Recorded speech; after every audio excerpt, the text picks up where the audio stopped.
नमस्कार। डामर तंत्र रहस्य में आप सभी का हार्दिक स्वागत है। आज बहुत कम उम्र की एक लड़की का फ़ोन आया था और आर्थिक स्थिति से विचलित होकर वो बेचारी फ़ोन की थी और गायत्री मंत्र की साधना की इच्छा प्रकट किया उसने। तो हालांकि गायत्री का तो स्त्रियों को गायत्री मंत्र जाप करना वर्जित है, तथापि हम कुछ नियम, कुछ तरीका ऐसा हम बताने जा रहे हैं जो स्त्रियों के लिए भी उपयुक्त है, वर्जित नहीं है और कोई दोष भी नहीं लगेगा। गायत्री मंत्र ही बताने जा रहे हैं। सर्वप्रथम करना क्या है, स्नानादि से निवृत्त होकर के किसी एकांत कमरे में माता गायत्री का कमल आसन पर बैठी हुई प्रतिमा लेना है। बैठी हुई प्रतिमा लेना है। इसके बाद रात की पूजा हम बता रहे हैं। ये अनुष्ठान जो है पूर्ण रूप से ब्रह्मचर्य व्रत धारण करके ये करना होगा। और सफ़ेद कपड़ा, सफ़ेद आसन पर बैठ करके उत्तराभिमुख, क्योंकि रात की पूजा है इसलिए उत्तराभिमुख होकर के पूजा करना होगा। और इस साधना में आपको हो सकता है माता का भी नहीं प्रत्यक्ष तो स्वप्न में दर्शन तो निश्चित रूप से हो जाएंगे। लेकिन यहाँ एक चीज़ हम क्लियर कर दें कि शक्ति कभी भी आपसे नाराज हो सकती है या उल्टा हो सकती है।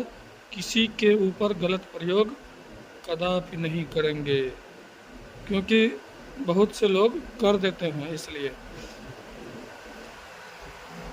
अभी कुछ ही साल बीता है, लगभग 2-3 साल बीते हैं। एक स्त्री ने मेरे से ही सीख करके मेरे ही ऊपर उल्टा प्रयोग करना शुरू कर दिया था, ठीक ना। और जब उसकी ऐसी तैसी हम भी फेरना शुरू कर दिया इधर से, तो हमारे गुरुजी ने कहा कि कहानी ख़त्म करो ना, क्या देख रहे हो। मैंने कहा नहीं, इसने जितने कुकर्म किए हैं ज़िंदगी भर उसका पाप कौन झेलेगा। तो मैंने तब जाकर के छोड़ा था जब वो अपना रास्ता बदला था। हालांकि मुझे पता है अभी तक वो खार खाए हुए बैठी है, रास्ता नहीं बदली है ना। कुछ ना कुछ प्रयोग हमेशा उसका जारी रहता है। और ऐसे मतलब किसी अगर व्यक्ति का नाम अगर पता चल गया कि फलाना व्यक्ति उनके साथ में है, तो वो हमसे दूर करने का प्रयास में लग जाती है। तो ऐसे ऐसे लोग भी हैं। हमें सब पता है, नहीं पता चलता है। छुप करके अगर पानी में डूब करके भी कुछ किया जाएगा ना मेरे विषय में, तो भी मुझे पता चलेगा ही चलेगा, नहीं चलने का सवाल ही नहीं पैदा होता है। तो इसलिए कर्म जो है किसी को माफ़ नहीं करता है। इंसान, साधारण इंसान हो या साधु संत हो, बहुत सरल होते हैं और जल्दी से जल्द माफ़ कर देते हैं। हम तो किसी को भी माफ़ कर देते हैं, लेकिन उसका कर्म उसको कभी माफ़ नहीं करेगा और कर्म का फल जो है निश्चित रूप से भुगतना पड़ेगा। यही जब मैंने कर्म फल के विषय में अपने गुरुजी से बोला कि कर्म उसको माफ़ नहीं करेगा, हम निपटाएंगे नहीं उसको, तो हमारे गुरुजी बोले कि अच्छा उसने जो गलती किए हैं उसका कर्म फल क्या मिलेगा उसको। तो मैंने कहा उस लेडीज़ का वंश समाप्त हो जाएगा। मैंने कहा ये जब, और उसकी जो जिसके द्वारा वो करवा रही थी उसकी बेटी थी वो, तो मैंने कहा कि उसकी जो बेटी के द्वारा जो गलत काम करवा रही है, ये जानबूझ करके भी गलत काम कर रही है। इसको ज़िंदगी में कभी खुशी नहीं मिलेगी, सुखी ये कभी नहीं रहेगी। चाहे बृहस्पति का महादशा आ जाए, चाहे शुक्र का महादशा आ जाए, तुम्हारा कर्म तुम्हारा पीछा कभी नहीं छोड़ता मेरे भाई। इसलिए कर्म से डरो।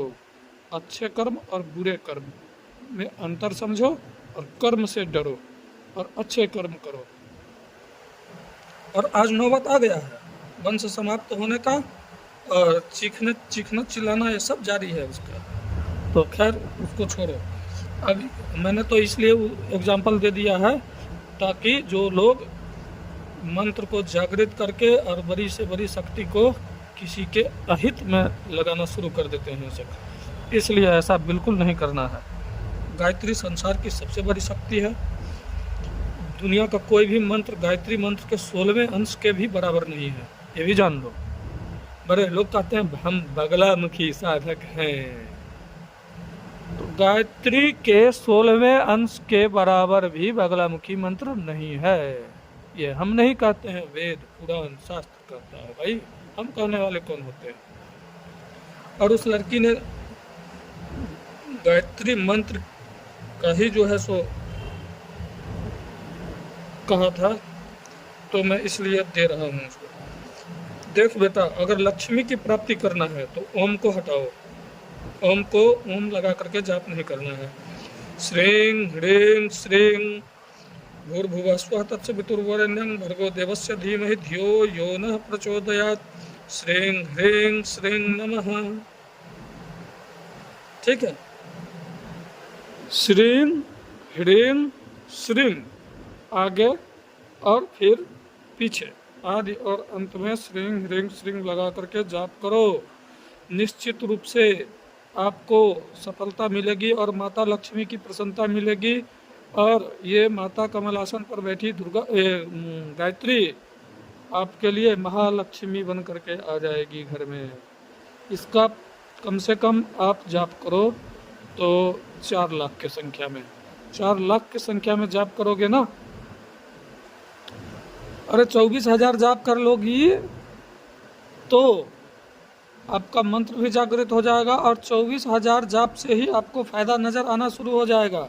4 लाख जाप तो हम इसलिए बोले हैं कि तुम्हारे सारे प्रारब्ध को काट के फेंक देगी ये।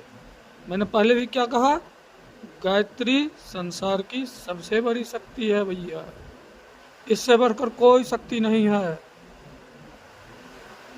जितने भी बुरे कर्म होंगे वो छीन हो जाएंगे, आप कर्म छीन हो जाएंगे और पुण्य की अधिकता जहाँ रहेगी आपका काल कष्ट सब दूर हो जाएगा। इसलिए लग जाओ साधना में और सिर्फ ओम भूर्भुवः स्वः तत्सवितुर्वरेण्यं भर्गो देवस्य धीमहि धियो यो नः प्रचोदयात् इसका जाप बिल्कुल नहीं करना है। अगर आप लेडीज हैं, स्त्री हैं, एक मातृ स्वरूपा हैं, तो आप श्रीं ह्रीं श्रीं भूर्भुवः स्वः तत्सवितुर्वरेण्यं भर्गो देवस्य धीमहि धियो यो नः प्रचोदयात्। श्रीं ह्रीं श्रीं नमः, इस तरह से आप जाप करो। और भोग प्रसाद में आप माता को जो अर्पण करना चाहो, दूध का बना हुआ कोई भी मिठाई, सफ़ेद रंग का कोई भी मिठाई आप अर्पण कर सकती हो। सफ़ेद फूल, सफ़ेद चंदन से पूजन करना है। सफ़ेद कपड़ा पहन करके ही सफ़ेद आसन पर बैठ करके उत्तराभिमुख हो करके, या दिन में अगर करना चाहो सुबह के समय में तो पूर्वाभिमुख हो करके आप साधना करोगी, निश्चित रूप से सफलता मिलेगा। लेकिन ये गायत्री सबसे बड़ी शक्ति है, इसलिए अगर आप किसी सिद्ध साधक या किसी भी मंत्रज्ञ से अगर आप दीक्षा लेकर के साधना करती हैं तो ये शक्ति आपको मात्र 24,000 जाप करने से ही जागृत हो जाएगी और फल देना शुरू कर देगी। तो आप निश्चित रूप से करो। तब तक के लिए नमस्कार। जय माँ गायत्री, जय गुरुदेव। मुझसे संपर्क करने के लिए मेरा व्हाट्सएप नंबर आपको